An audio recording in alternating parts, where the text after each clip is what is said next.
C10 pergi mencari Azizah.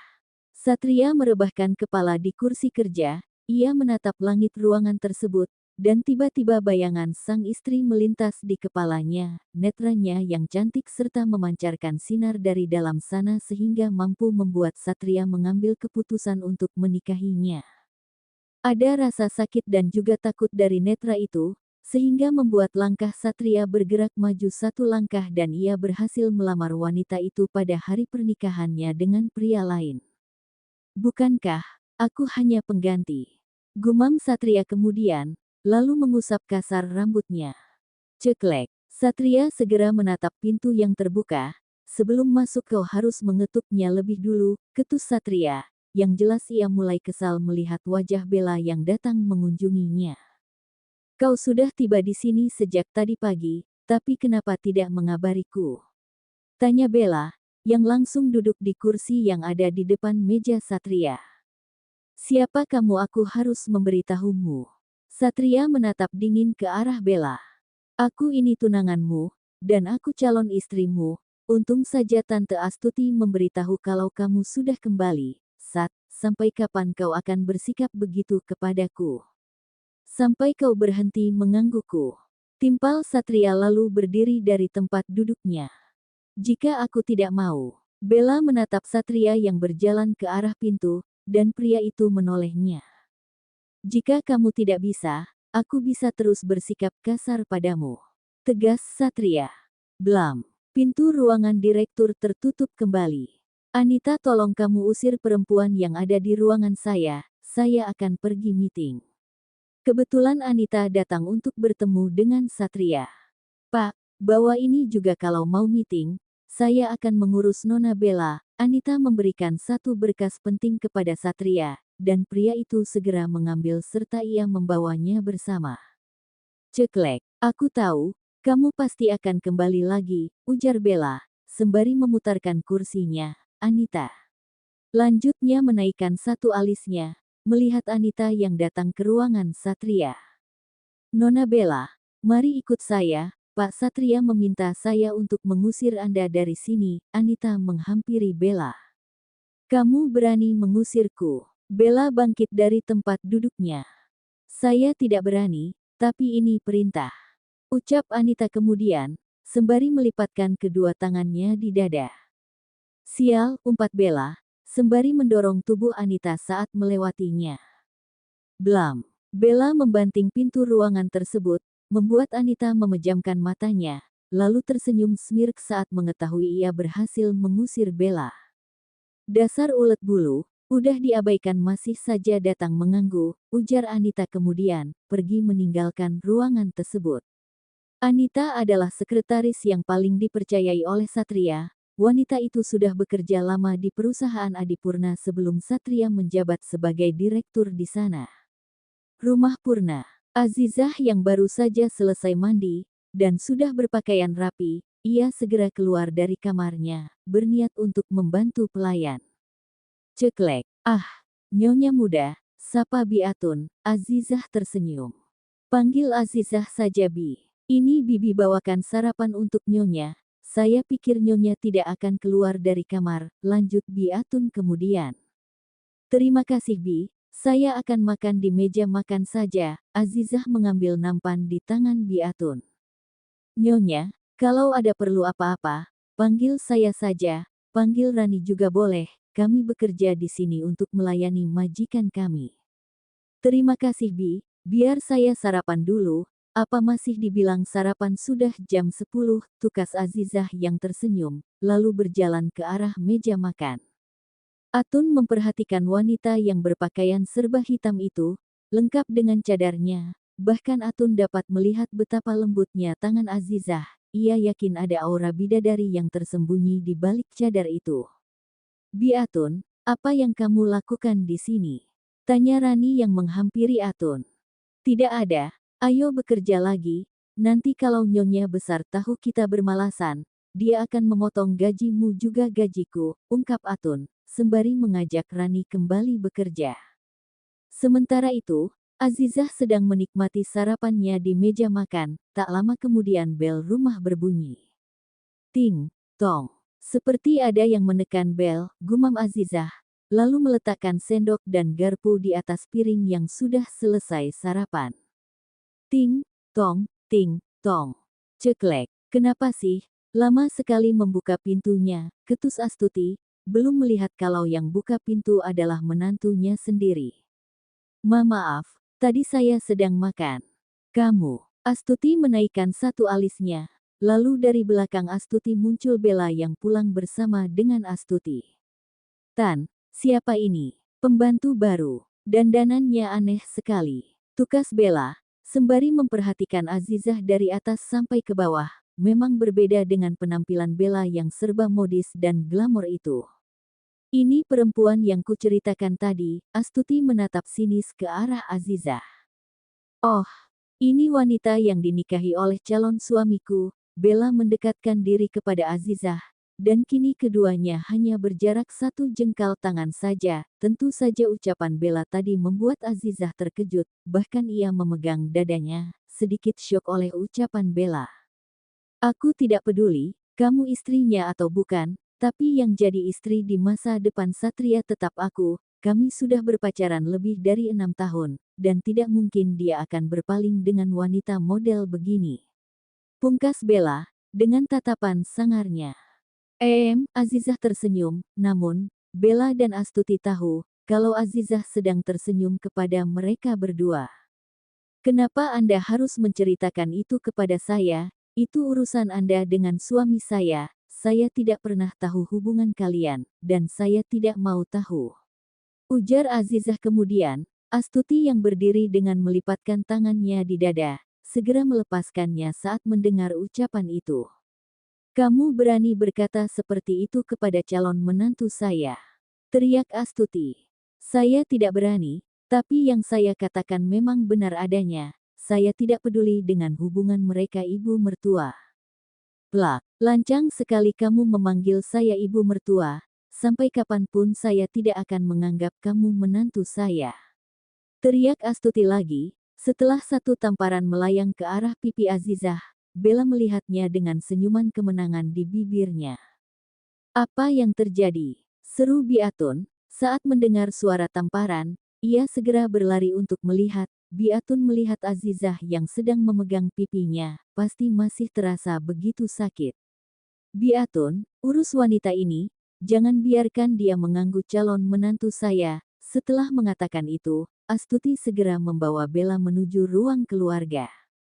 Bye, ucap Bella, sembari mengejek Azizah yang terpaku di depan pintu. Nyonya, Anda tidak apa-apa? Tanya Biatun. Saya tidak apa-apa Bi, apa ada yang bisa saya bantu di dapur? Tanya Azizah kemudian. Kami sedang memasak, Anda tidak perlu melakukan apapun, sudah ada kami yang menyiapkan semuanya.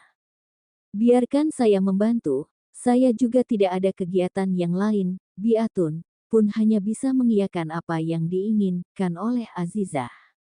Satria membereskan meja kerjanya, lalu mengambil majalah serta proposal untuk desain perhiasan baru. Setelah menyimpannya di dalam tas kerja miliknya, ia segera bangkit dari tempat duduknya.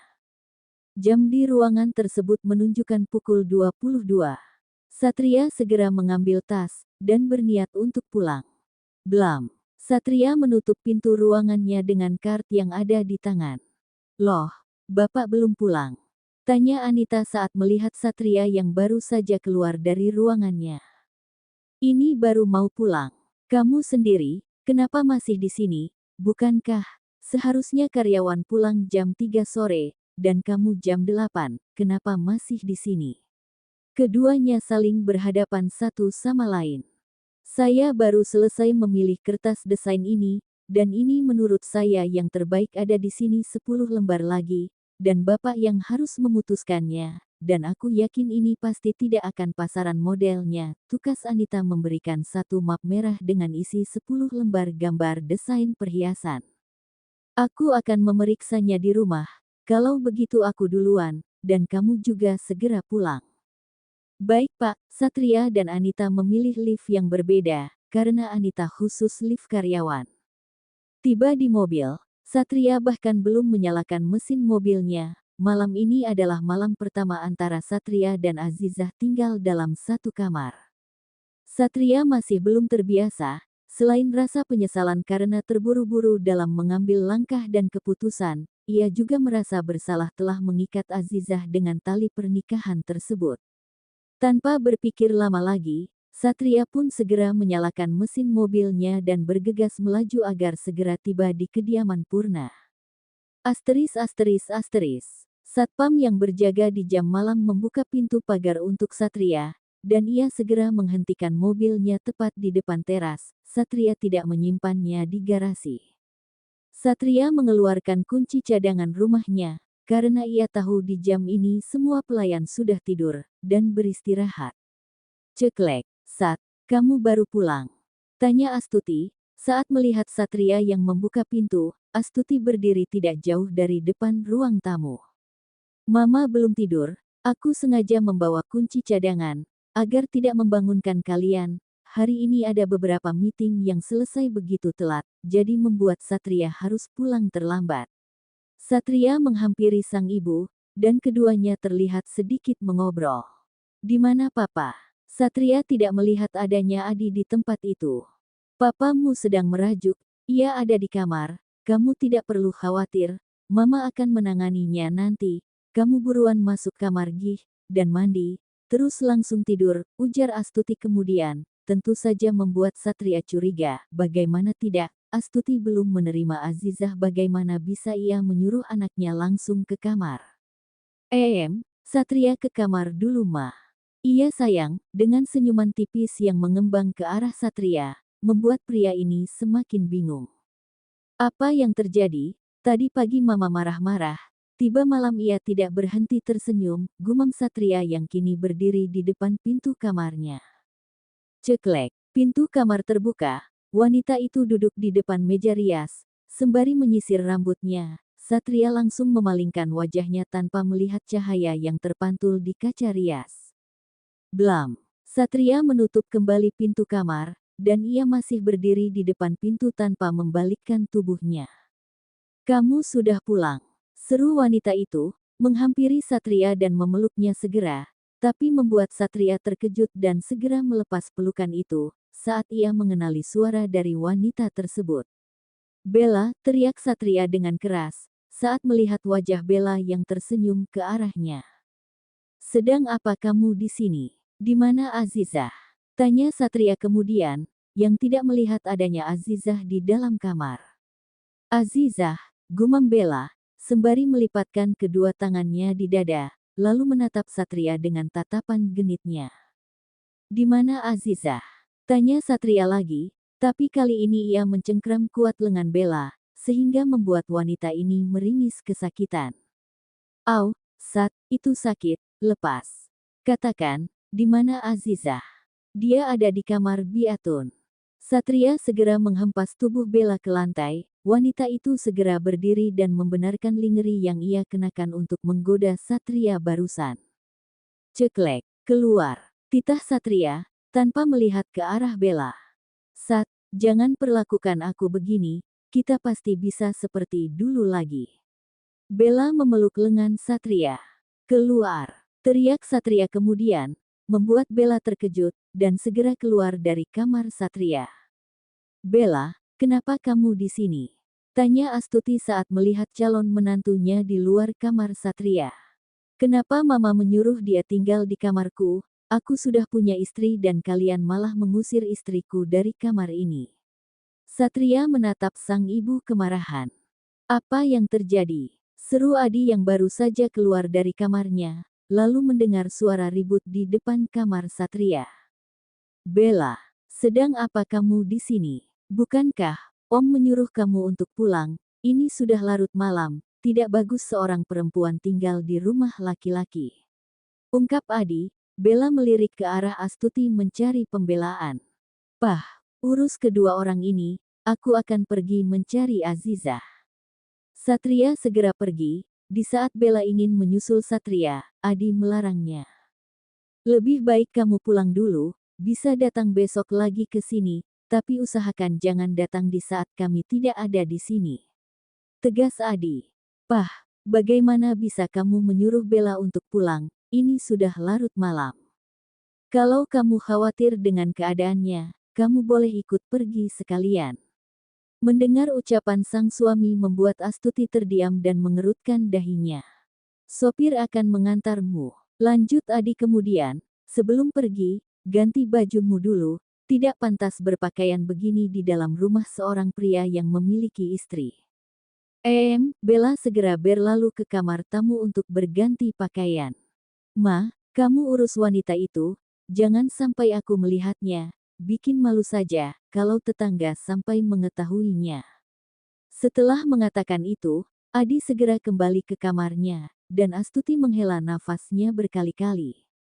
Satria berdiri di depan kamar Atun. Tok, tok, tok. Sudah mengetuk begitu lama, tapi tidak ada yang membuka pintu kamar. Tok, tok, tok. Ceklek, Mas. Sedang apa kamu di sini? Bukankah kamar kamu ada di sana?